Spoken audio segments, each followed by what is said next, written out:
आपण प्रत्येक कर्म करतो, परंतु त्या प्रत्येक कर्माला जर भगवंताच्या साधनेची, भगवंताच्या नामचिंतनाची जर जोड नसेल, तर आपलं केलेलं प्रत्येक कर्म हे अधोगतीला प्राप्त होतं. हा धर्म दक्ष प्रजापतीने शिकवला. दुसरे आहेत शिवजी. शिवजींनी काय धर्म शिकवला?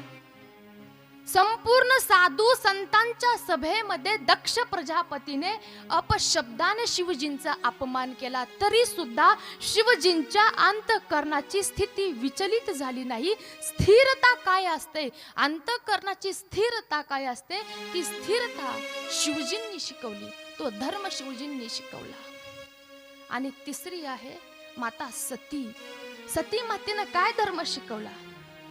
आपल्या डोळ्यासमोर आपले वडील, आपली आई, आपले बंधू, एखाद्या ज्ञानी व्यक्ती, आपले गुरु, कोणीही आपल्यापेक्षा वयाने, आपल्यापेक्षा ज्ञानाने, आपल्या डोळ्यासमोर जर एखाद्या ज्ञानी व्यक्तीचा, आपल्या आई वडिलांचा, आपल्या गुरूंचा जर अपमान आपल्या डोळ्यासमोर होत असेल, तर पुढे अपमान करणारा कोण आहे याचा विचार न करता त्याला आपण प्रत्युत्तर दिलंच पाहिजे. हा धर्म सती मातेनं शिकवला.